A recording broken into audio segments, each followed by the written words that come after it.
নিতাই গৌরাঙ্গ জয় নিতাই গৌরাঙ্গ। তোমার পিতা মাতা আত্মীয় স্বজন আমাদের সকলকে ত্যাগ করে তুমি চলে যাচ্ছ কেন? আর দেখেন পরের শ্লোকে বলছে কলে বরম সামি বিশ্ব কলে বরম সমাবিশ্য শেষ মায়ু সুহৃদবৃত ভ্রমক্ষ ভোগান পিতৃপত্যান অধিষ্ঠিত নিপাসনম কলেবরম সমাবিশ্য শেষ মায়ু সুহৃদবৃত ভমক্ষ ভোগান পিতৃপত্যান অধিষ্ঠিত নিপাসনম।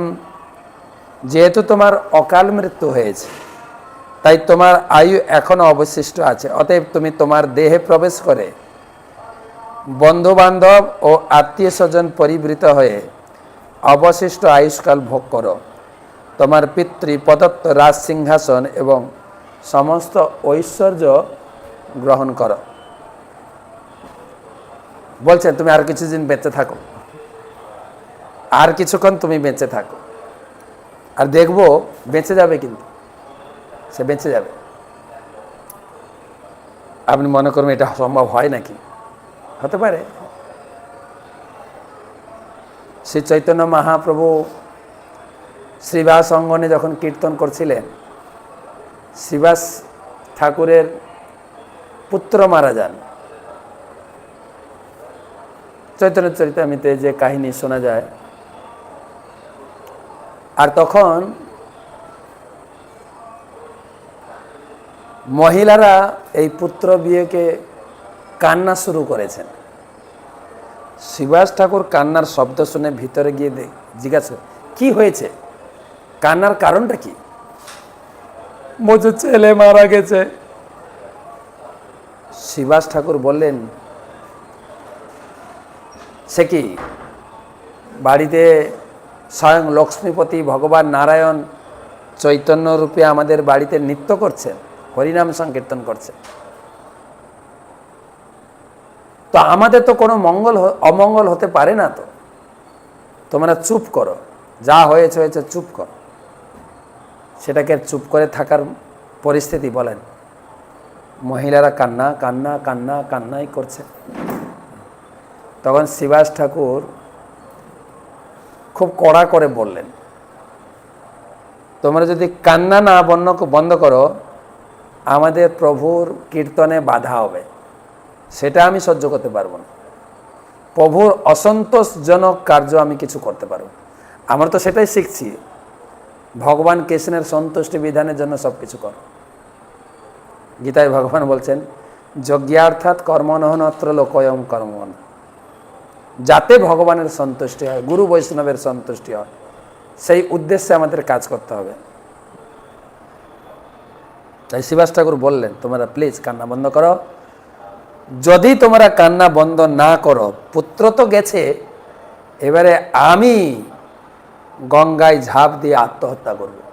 লক্ষ্মীপতি নারায়ণ যেখানে আমার গৃহে কীর্তনে মগ্ন হয়েছেন, আনন্দ আস্বাদন করছেন, তার কীর্তনে বিঘ্ন হোক, সেটা কখনো সহনীয় নয়। সবাই কান্না থামিয়ে দিয়েছেন। কান্না থামালে ভিতরে যে পুত্র বিয়োগের ব্যথা করে করে খাচ্ছে।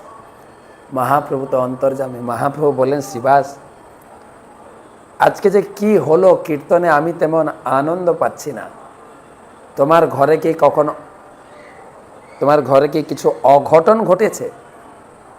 শ্রীবাস বলে না প্রভু,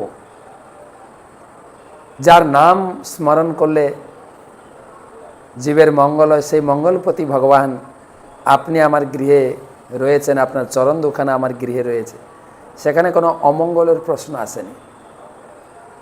তো মহাপ্রভু একটু জোর করে ভিতরে চলে গেলেন, দেখলেন পুত্র মারা গেছে, পুত্রকে ঘিরে মহিলারা কান্না করছে। মহাপ্রভু বলেন শ্রীবাস, তোমার পুত্র মারা গেছে, তাও তুমি আমাকে জানাওনি। শ্রীবাস বলেন প্রভু পুত্রের কি কথা, আপনার সন্তুষ্টি বেদন আপনি স্বয়ং হরিনাম সংকীর্তনে যে আনন্দে মত্ত হয়েছেন, তার বিঘ্ন হেতু আমি কোনো কিছু সহ্য করতে পারি না। শতপুত্র মারা যাক, আপনার কীর্তনে যেন বিঘ্ন না হয়। মহাপ্রভু বললেন, আমার প্রতি যে তোমার এত নিষ্ঠা, আমি তোমার কাছে বিক্রি হয়ে গেলাম। তুমি আমার খুব প্রিয়। তুমি শুধু না, তোমার বাড়ির সকলে, এমনকি তোমার বাড়ির কুকুর বিড়ালও আমার খুব প্রিয়। তুমি আমাকে কিনে নিয়েছো ভক্তি। তো মহাপ্রভু শিশুর বুকে হাত দিয়ে বলছেন, শিশু তুমি কেন পিতামাতাকে ছেড়ে চলে যাচ্ছ? শিশুর সঙ্গে সঙ্গে বেঁচে উঠে বসলেন, মহাপ্রভুকে প্রণাম করলেন যে প্রভু, কে কার মাতা পিতা, কে কার মাতা, কে কার পিতা। জন্মে জন্মে অনেক মাতা পিতা পেয়েছি, কিন্তু আমার সৌভাগ্য এই বাড়িতে জন্মগ্রহণ করে আপনার চরণ দর্শন, আপনার মুখে হরিনাম সংকীর্তন করে আমি আমার জীবনকে সার্থক করতে পেরেছি। বলতে বলতে আবার মৃত্যুর কোলে ঢলে পড়লেন। তো এখানেও দেখব নারদমণি সেই শিশুকে ফিরিয়ে আনবেন, আবার তত্ত্ব কথা বলিয়ে তাকে আবার বিদায় দেবেন। তো শিবাসের পুত্রের, মৃত পুত্রের মুখে তত্ত্ব কথা শুনে সেখানে সমবেত ভক্তমণ্ডলী তারা যে এই সংসারে অনিত্যতা ক্ষণস্থায়ী উপলব্ধি করেছে।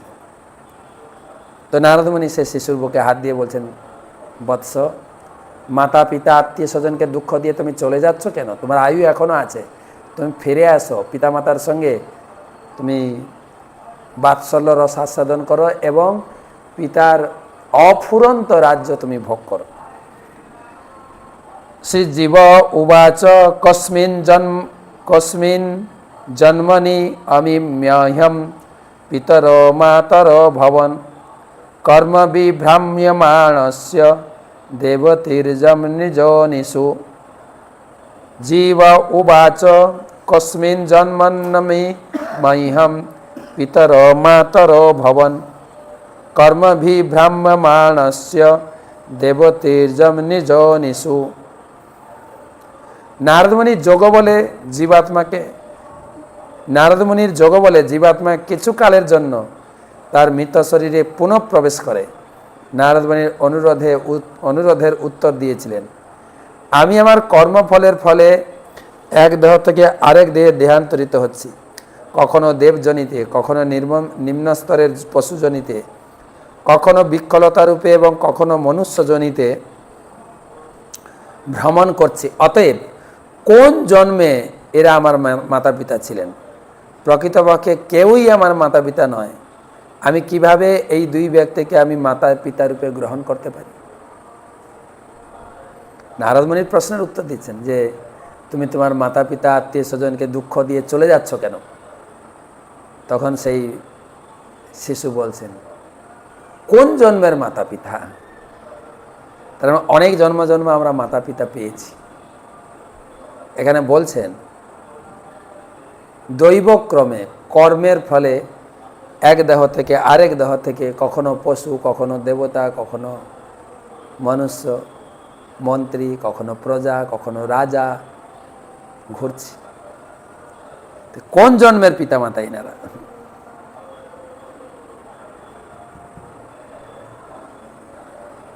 এই জগতে আসতে গেলে একটু পিতামাতার প্রয়োজন। সে পশু পাখি হোক, মানুষ হোক, জলজন্তু হোক, মাতা পিতা লাগে।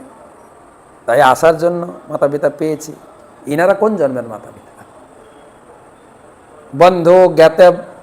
বন্ধু জ্ঞাতরি মধ্যস্থ মিত্র উদাসীন বিদ্বিষ সর্ব এব হি সর্বেশম ভবন্তি ক্রমশো মিথঃ।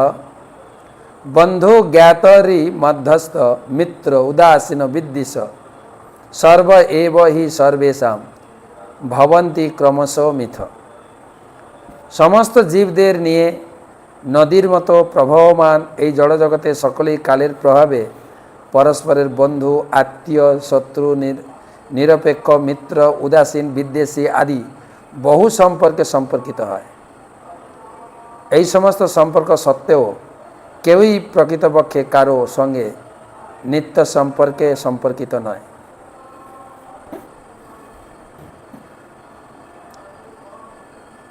শিশু, মৃত শিশু প্রাণ ফিরে পেয়ে উত্তর দিচ্ছেন, নদীর প্রবাহে যেন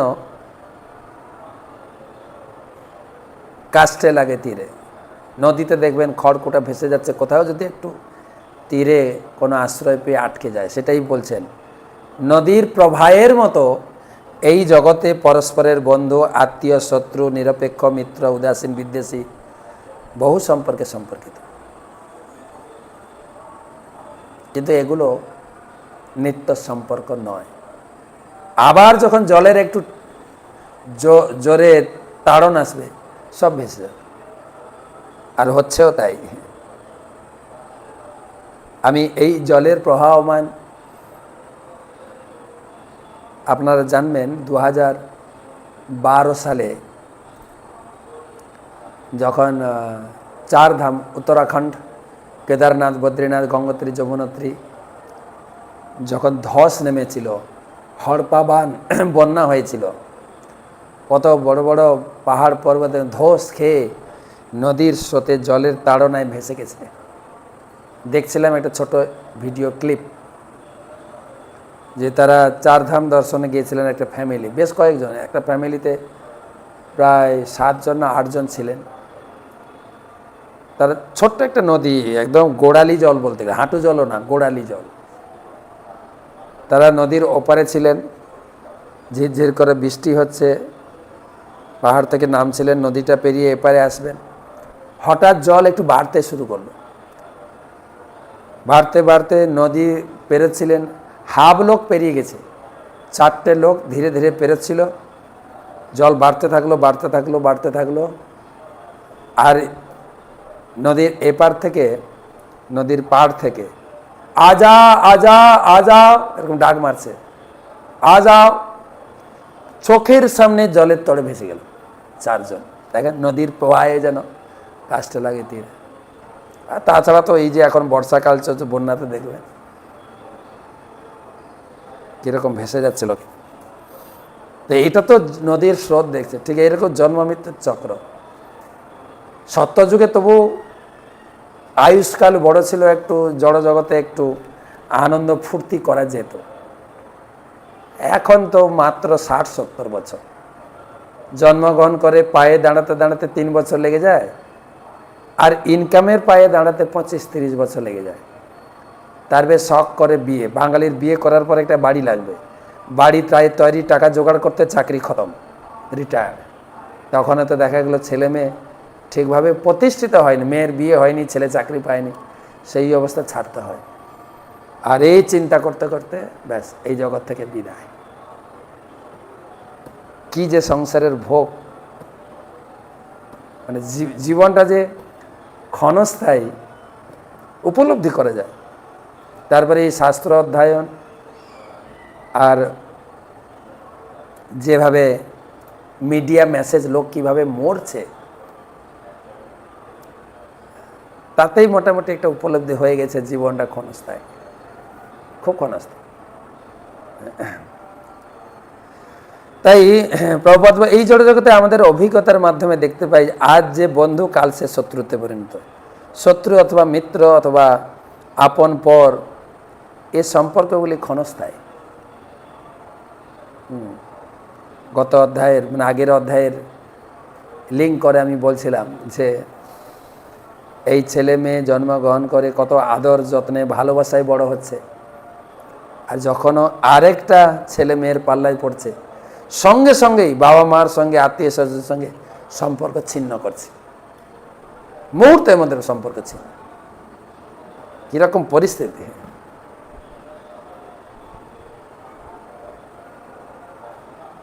এমনকি চাইছে না যে যদি বাবা মার সঙ্গে সম্পর্ক রাখি তাহলে এই ছেলেটার সঙ্গে, এই মেয়েটার সঙ্গে বিয়ে হতে দেবে না। তো সেজন্য এই শিশু বলছেন, আমাদের এই শত্রু মিত্র, পিতা পুত্র, এই সম্পর্কগুলো খুবই ক্ষণস্থায়ী। কমল দল জল জীবন টলমল, ইচ্ছে কি আছে পরতি তীরে। কবিগণ গান গেয়ে গেছেন, জীবনটা পদ্মে পাতার জলের মতো। দেখবেন পদ্ম পাতায় যখন জল থাকে, বৃষ্টির জল পড়ে, পাতা হাওয়াতে নড়লে জলও নড়তে থাকে, জলেরও স্থিরতা নেই। কমল দল জল জীবন টলমল। আজকে রাস্তাঘাটে জীবন খুবই বিপন্ন। ঘর থেকে বেরোলে যে কেউ ঘরে ফিরে আসবে সেইটুকুও ভরসা নেই। প্রায় দেখা যায় নেট দুনিয়াতে এই ছেলেটা নিখোঁজ হয়ে গেছে, এই মেয়েটা নিখোঁজ হয়ে গেছে, শোনা যায়।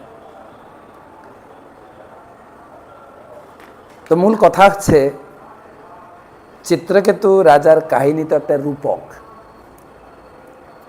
আমাদের জীবনটা এরকম, আমাদেরই জীবন আমাদেরকে আমাদের কি বলা যায়, অভিজ্ঞতাতে আঙ্গুল দিয়ে ইন্ডিকেট করা আছে যে আমাদের জীবনটা কত ক্ষণস্থায়ী। আমি কার মা, কার বাবা, বা আমি কার সন্তান। আমরা ভগবানের সঙ্গে সম্পর্ক ছিন্ন করে এই জগতে একটা অনিত্য সম্পর্ক গঠন করে বসে আছি। ক্ষণস্থায়ী দেখেন, একটা ছেলে মেয়ের বিয়ে হলে ধর 30 বছরে বিয়ে হয়, 25-30 বছর, দুই বাড়ির সম্পর্ক তৈরি হলো, আর কত জোর 30, তারপরে তো আমিও মারা যাব, মানে ছেলে মেয়ের মা বাবা মারা যেতে শুরু করবে। 30 বছরের সম্পর্ক, তার জন্য কত হানাহানি, কাটাকাটি, আন্দোলন করে নেব, দেখে নেব, কত কিছু বলছি। অতএব নিত্যতত্ত্ব করুণ সন্ধান। এই সমাজ, তারা পরিবারে থাকতে তো হবেই, পরিবারে অবশ্যই থাকবে, কিন্তু এইভাবে থাকলে ভালো যে এই ছেলে মেয়ে বড় হলে এরা আমাকেও ত্যাগ করবে, আর ওরা আমাকে ত্যাগ করবে, আমিও ওদের ত্যাগ করে আমাকে চিতায় উঠে শ্মশানে যেতে হবে। শ্মশানে গিয়ে চিতায় উঠতে হবে, কিছু করার নেই। ঈশোপনিষদে বলা আছে ঈশাবাস্য ইদম সর্বম যৎকিঞ্চাৎ জগতাঙ্গ। এই জগতে যতটুকু সম্পর্ক রাখা দরকার ততটুকুই রাখো। মূল সম্পর্ক তো ভগবান, সম্পর্ক ভগবানের সঙ্গে গড়ে তুলতে হবে, তাহলে জীবনটা আনন্দময়। ওং পূর্ণমদ পূর্ণমিদং পূর্ণাৎ পূর্ণমুদচ্যতে পূর্ণস্য পূর্ণমাদায় পূর্ণমেবা অবশিষ্যতে। বেদে ঈশোপনিষদের আবাহন মন্ত্রে বলা হচ্ছে ভগবান পূর্ণ, তিনি এই জগৎটা যে সৃষ্টি করেছেন জগৎটাও পূর্ণ। আমরা ভগবান থেকে সৃষ্টি হয়েছি, আমরাও পূর্ণ। তিনি এত কিছু পূর্ণতা সৃষ্টি করেও তিনি পূর্ণরূপে রয়েছে। তো আমাদের জীবনের অপূর্ণতা কেন? সবসময় একটা অপূর্ণতা অনুভব করি। আমি ছেলে, যদি একটু বিয়ে করতাম মনে পূর্ণ হবে, বা মেয়ে একটু ছেলে, বা আমাদের স্বামী স্ত্রী একটা বাচ্চা হলে পূর্ণতা হবে। সবাই এরকম পূর্ণতা আশা করছে, কিন্তু বেদে বলা হয়েছে পূর্ণতার জন্য লাগবে পূর্ণের সঙ্গে নিজেকে যুক্ত হতে হবে। যদি আমরা পূর্ণ ব্রহ্ম ভগবান শ্রীকৃষ্ণের সঙ্গে জ্ঞানের মাধ্যমে, ভক্তির মাধ্যমে, সেবার মাধ্যমে নিজেকে লিঙ্ক করি, তবে পূর্ণতা প্রাপ্ত, নাহলে অপূর্ণ থেকেই যাবে। যেরকম চিত্রকেতু মহারাজ, তা এত রাজ্য বৈভব, 1 কোটি স্ত্রী পুত্রও প্রাপ্ত হলেন, জীবনের পূর্ণতা প্রাপ্ত হলেন না। তাই ভাগবতমের এই শিক্ষা থেকে আমরা এটা অনুভব করতে পারি, পূর্ণতা প্রাপ্তির একটাই মার্গ হচ্ছে যে যেখানে থাকি সেই অবস্থান থেকে ভগবানের সঙ্গে নিজেকে যুক্ত করি। যেরকম লাইট জ্বলছে, ফ্যান চলছে, এর কানেকশান কিন্তু পাওয়ার হাউসের সঙ্গে যুক্ত। ঠিক আমরাও পাওয়ার হাউসের সঙ্গে যুক্ত হলে তবে পাওয়ার পাবো। পাওয়ার হাউস হচ্ছেন সমস্ত শক্তির উৎস ভগবান। যখন প্রহ্লাদ মহারাজ তিনি, তার বাবা তাকে বলছেন, প্রহ্লাদ তোর মৃত্যুর জন্য আমি এত কিছু যোজনা করছি, তুই মরছিস না কেন? কোথা থেকে শক্তি পাচ্ছিস? প্রহ্লাদ মহারাজ উত্তর দিচ্ছেন, পিতাশ্রী আপনি যেখান থেকে শক্তি পান আমিও, শক্তি তো এক জায়গা থেকেই আসে, কিন্তু আপনি শক্তির অপব্যবহার করছেন। আমি শক্তির ব্যবহার করছি ভগবানের সেবায়, নারায়ণের সেবায়, বিষ্ণুর সেবায়। তো সেই জন্য যদি আমরা পূর্ণ আনন্দময়, পূর্ণ ব্রহ্ম, নমামি ঈশ্বরম সচ্চিত আনন্দরূপ, আনন্দরূপ আনন্দময় ব্রহ্ম ভগবানের সঙ্গে নিজেকে যুক্ত করলে তবে জীবনটা পরিপূর্ণ হবে, জীবনটা আনন্দময় হবে। শুভরাত্রি।